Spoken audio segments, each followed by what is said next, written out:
Hello दोस्तों, नमस्कार। कैसे हो? यूनिक नॉलेज यूट्यूब चैनल पर आप लोग का स्वागत है। विद्यासागर सामान्य अध्ययन सीरीज जो है, आज उसका नेक्स्ट भाग है। तो बिना देरी किए हुए दोस्तों आइए स्टार्ट करते हैं। आज हम लोग जो है गुप्त साम्राज्य से शुरू करेंगे। कहाँ से दोस्तों? गुप्त साम्राज्य के बारे में पढ़ेंगे। तो गुप्त साम्राज्य में पहला क्वेश्चन है कि चौथी शताब्दी में भारत में कौन से नए राजवंश का उदय हुआ। जब चौथी शताब्दी आया तो भारत में कौन से राजवंश का उदय हुआ? तो इसका सही आंसर हो जाएगा गुप्त राजवंश। कौन सा दोस्तों? गुप्त राजवंश हो जाएगा। दूसरा क्वेश्चन है कि गुप्त वंश की स्थापना किसने की? तो गुप्त वंश की स्थापना जो है दोस्तों श्रीगुप्त ने किया। कौन किया दोस्तों? श्रीगुप्त ने किया था गुप्त वंश की स्थापना। तीसरा नंबर क्वेश्चन है दोस्तों कि गुप्त साम्राज्य का उदय भारत के किस भाग में हुआ था। जो गुप्त साम्राज्य है उसका उदय भारत के किस राज्य में हुआ था, तो यानी किस भाग में? तो ये जो है प्रयाग के निकट कौशाम्बी में हुआ था। कहाँ दोस्तों? प्रयाग के निकट कौशाम्बी में हुआ था। 4 नंबर है क्वेश्चन, श्रीगुप्त ने कब गुप्त वंश की स्थापना की थी? तो श्रीगुप्त ने 240 ईस्वी पूर्व 240 ईस्वी में गुप्त वंश की स्थापना किए थे। 5 नंबर क्वेश्चन है कि श्रीगुप्त ने कौन सी उपाधि धारण की थी? तो श्रीगुप्त ने महाराज की उपाधि धारण की थी। कौन दोस्तों? महाराज की उपाधि धारण की थी। आगे बढ़ते हैं। 6 नंबर क्वेश्चन है दोस्तों, श्रीगुप्त की मृत्यु के बाद गुप्त वंश का शासक कौन बना? तो श्रीगुप्त के मृत्यु के बाद घटोत्कच जो है वहां का शासक बना था। 7 नंबर है कि घटोत्कच ने कब से कब तक शासन किया? तो घटोत्कच जो है 280 से लेकर 319 ईस्वी तक शासन किया। कब? 280 से लेकर 319 ईस्वी तक शासन किया। 8 नंबर है कि घटोत्कच के बाद गुप्त वंश का शासक कौन हुआ? तो घटोत्कच के बाद घटोत्कच के पुत्र चंद्रगुप्त प्रथम हुआ। कौन दोस्तों? चंद्रगुप्त प्रथम। 9 नंबर क्वेश्चन है कि गुप्त वंश का प्रथम प्रतापी राजा, मतलब बहुत बलवान राजा कौन हुआ? तो चंद्रगुप्त प्रथम हुआ। कौन दोस्तों? चंद्रगुप्त प्रथम हुआ। 10 नंबर है कि चंद्रगुप्त प्रथम का विवाह किसके साथ हुआ था? तो चंद्रगुप्त का विवाह जो है वैशाली के लिच्छवी वंश के राजकुमारी कुमारी देवी के साथ हुआ था। किसके साथ दोस्तों? कुमारी देवी के साथ जो है चंद्रगुप्त प्रथम का विवाह हुआ था। आइए नेक्स्ट देखते हैं। नेक्स्ट पॉइंट है, देखिए अगला क्वेश्चन है कि चंद्रगुप्त प्रथम ने कौन सी उपाधि धारण की थी? तो चंद्रगुप्त प्रथम ने महाराजा धीराज की उपाधि धारण की थी। 12 नंबर क्वेश्चन है कि चंद्रगुप्त प्रथम का शासन कब से कब तक चला? तो चंद्रगुप्त प्रथम का शासन जो है 320 ईस्वी से लेकर 335 ईस्वी तक चला था। अब 13 नंबर है क्वेश्चन, ये गुप्त संवत किसने चलाया था? तो गुप्त संवत जो है चंद्रगुप्त प्रथम ने 320 ईस्वी में चलाया था। अगला क्वेश्चन है कि चंद्रगुप्त प्रथम के बाद कौन राजगद्दी पर बैठा? तो चंद्रगुप्त प्रथम के बाद समुद्रगुप्त जो है राजगद्दी पर बैठा और 335 ईस्वी में बैठा था। कब बैठा था दोस्तों? 335 ईस्वी में समुद्रगुप्त राजगद्दी पर बैठा था।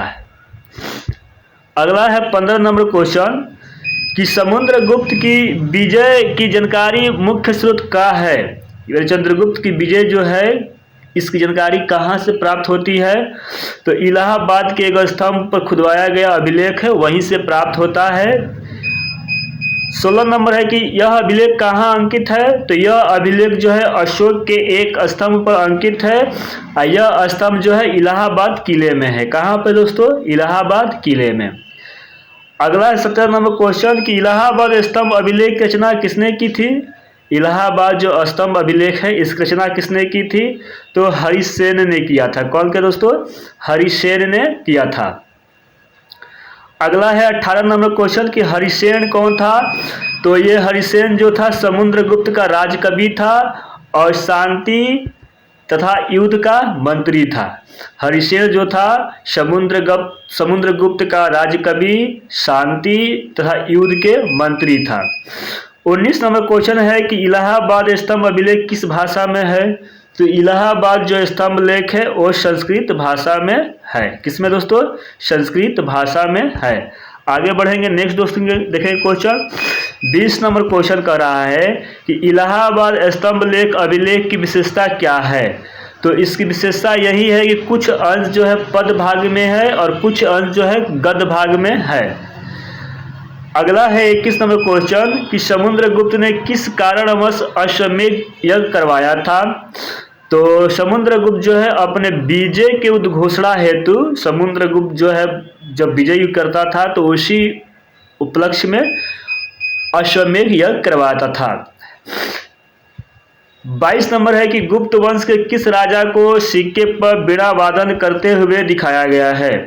गुप्त वंश के किस राजा को सिक्का पर वीणा वादन करते हुए दिखाया गया है? तो इसका सही आंसर हो जाएगा समुद्रगुप्त। किसको दोस्तों? समुद्रगुप्त को सिक्का पर वीणा वादन करते हुए दिखाया गया है। 23 नंबर क्वेश्चन है कि गुप्त काल में श्रीलंका के राजा ने गया में बौद्ध मंदिर बनवाने की अनुमति किस शासक से मांगी थी? गुप्त काल में श्रीलंका के राजा थे जिन्होंने बौद्ध मंदिर गया में बनवाने के लिए किस राजा से अनुमति मांगी थी? तो समुद्रगुप्त से। कौन से दोस्तों? समुद्रगुप्त से अनुमति मांगी थी। अगला है 24 नंबर क्वेश्चन कि श्रीलंका का वह कौन सा राजा था जिसने समुद्रगुप्त से अनुमति मांगी थी? तो उसका नाम था मेघवर्मन। क्या था दोस्तों? मेघवर्मन। अगला है 25 नंबर कि भारत का नेपोलियन किसे कहा जाता है? तो भारत का नेपोलियन जो समुद्रगुप्त को कहा जाता है। 26 नंबर है गुप्त वंश के शासक किस धर्म के अनुयायी थे? तो गुप्त वंश के जो शासक थे वो हिंदू धर्म के अनुयायी थे। 27 नंबर है कि गुप्त वंश के शासन काल में किस धर्म की उन्नति हुई? तो गुप्त वंश के शासन काल में हिंदू धर्म की उन्नति हुई। किसकी दोस्तों? हिंदू धर्म की उन्नति हुई थी। अगला है 28 नंबर क्वेश्चन, गुप्त काल के राज्य की भाषा क्या थी? तो गुप्त काल के जो राज्य भाषा थी वो संस्कृत थी। कैसा थी दोस्तों? संस्कृत थी। आगे बढ़ेंगे, बस अगला पेज में देखते हैं दोस्तों। आइए दोस्तों, अगला क्वेश्चन है कि समुद्रगुप्त ने कौन सी उपाधि धारण की थी? समुद्रगुप्त ने कौन सी उपाधि धारण की थी दोस्तों? तो अश्वमेध हर्ता। अश्वमेध हर्ता।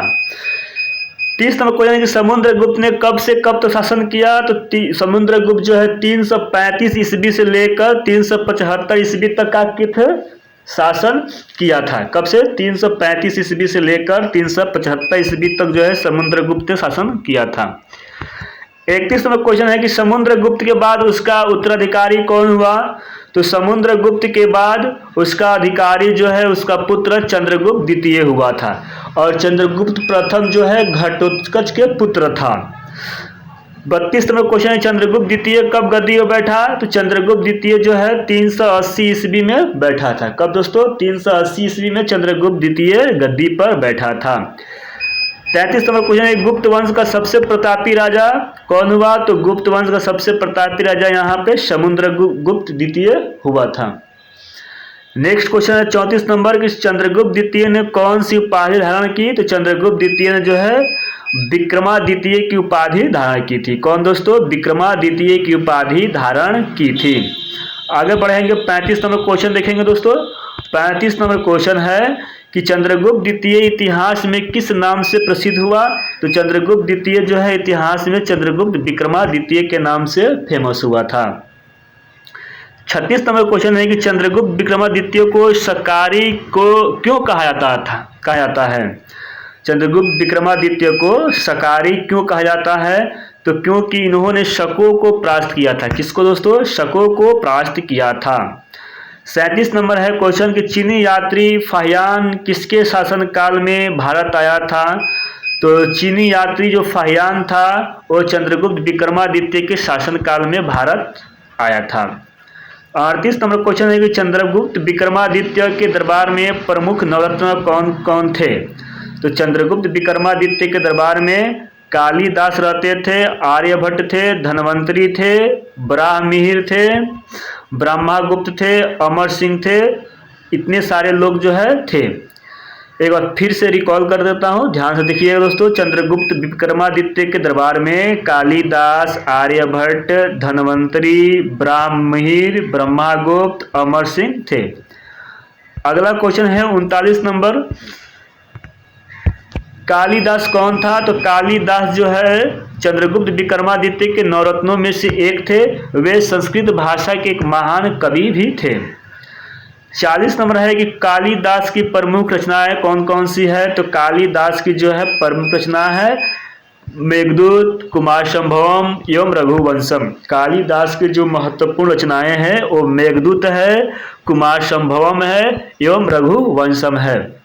41 नंबर है कि वराहमिहिर कौन था?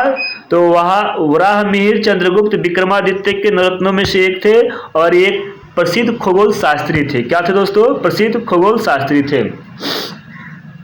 42 नंबर है कि वराहमिहिर का प्रसिद्ध ग्रंथ कौन सा है? तो वराहमिहिर का जो प्रसिद्ध ग्रंथ है बृहत संहिता है। क्या बृहत संहिता है। इसमें जो है नक्षत्र विद्या, भौतिक भूगोल जैसे विषयों का वर्णन किए हैं। अगला है 43 नंबर क्वेश्चन कि आर्यभट्ट कौन थे? तो आर्यभट्ट चंद्रगुप्त विक्रमादित्य के नवरत्नों में से एक थे और ये अपने समय के सबसे बड़ा गणितज्ञ थे और इन्होंने ही दशमलव प्रणाली की शुरुआत किए थे। 44 नंबर है कि आर्यभट्ट की प्रमुख देन क्या है? तो आर्यभट्ट एक ऐसे प्रथम नक्षत्र वैज्ञानिक थे, इन्होंने ही बताया था कि पृथ्वी अपनी धुरी पर घूमती है और सूर्य का चक्कर लगाती है। 45 नंबर क्वेश्चन है कि आर्यभट्टियम नामक ग्रंथ की रचना किसने किया? तो आर्यभट्टियम नामक ग्रंथ की रचना आर्यभट्ट ने किया था। कौन के दोस्तों? आर्यभट्ट ने किया था। आगे बढ़ते हैं, नेक्स्ट देखें क्वेश्चन। आइए दोस्तों देखते हैं अगला 46 नंबर क्वेश्चन है कि सूर्य सिद्धांत किसने लिखा? तो सूर्य सिद्धांत जो है आर्यभट्ट ने लिखा। किसने लिखा दोस्तों? आर्यभट्ट ने लिखा। 47 नंबर है कि धन्वंतरी कौन था? तो चंद्रगुप्त विक्रमादित्य के दरबार का एक प्रसिद्ध आयुर्वेदाचार्य एवं चिकित्सक था। धन्वंतरी जो है चंद्रगुप्त विक्रमादित्य के दरबार में रहता था। ये आयुर्वेदाचार्य भी थे और चिकित्सक भी थे। आगे बढ़ते हैं, 48 नंबर क्वेश्चन है चंद्रगुप्त विक्रमादित्य ने कब से कब तक शासन किया? तो 380 ईस्वी से लेकर 412 ईस्वी तक जो है चंद्रगुप्त विक्रमादित्य ने शासन किया था। 49 नंबर क्वेश्चन है कि चंद्रगुप्त विक्रमादित्य का उत्तराधिकारी कौन था? तो चंद्रगुप्त विक्रमादित्य का उत्तराधिकारी कुमार गुप्त है, जो चंद्रगुप्त विक्रमादित्य चंद्रगुप्त द्वितीय का बड़ा पुत्र था। 50 नंबर है कि गुप्त वंश के किस शासक ने बड़ी संख्या में मुद्राएं जारी करवाई? तो गुप्त वंश के जो कुमार गुप्त थे उन्होंने बड़ी संख्या में मुद्राएं जारी करवाए थे। अगला है 51 नंबर क्वेश्चन कि नालंदा विश्वविद्यालय के संस्थापक कौन था? तो नालंदा विश्वविद्यालय के संस्थापक कुमार गुप्त थे। 52 नंबर है कि कुमार गुप्त ने कब से कब तक शासन किया? तो कुमार गुप्त जो है 415 से लेकर 454 ईस्वी तक शासन किए। कब तक दोस्तों? 415 ईस्वी से लेकर 454 ईस्वी तक शासन किए। 53 नंबर है क्वेश्चन कि कुमार गुप्त के उत्तराधिकारी कौन था? तो कुमार गुप्त के जो उत्तराधिकारी था वो स्कंद गुप्त था। कौन था दोस्तों? स्कंद गुप्त था। 54 नंबर क्वेश्चन है कि गुप्त वंश का अंतिम शासक कौन था? तो गुप्त वंश का अंतिम शासक जो है भानुगुप्त था। कौन था दोस्तों? भानुगुप्त था। 55 नंबर क्वेश्चन है गुप्त वंश का अंत किस प्रकार हुआ था? तो गुप्त वंश जो है उसका अंत हुड़ नेता तोरमाड़ के आक्रमण द्वारा हुआ था। हुड़ नेता थे तोरमाड़, उन्होंने ही आक्रमण किया और इस तरह से गुप्त वंश का शासन खत्म हो जाता है। 56 नंबर क्वेश्चन है गुप्त वंश ने कब से कब तक शासन किया? तो 240 ईस्वी से लेकर 570 ईस्वी तक गुप्त वंश ने शासन किया। 57 नंबर क्वेश्चन है कि गुप्त वंश में भू राजस्व कितना होता था? तो जितना उत्पादन होता था उसका 1/4 से लेकर 1/6 तक होता था। 58 नंबर क्वेश्चन है कि गुप्त काल में सर्वाधिक महत्वपूर्ण व्यापारिक नगर कौन था? तो गुप्त काल में सर्वाधिक महत्वपूर्ण व्यापारिक नगर उज्जैन था। कौन था दोस्तों?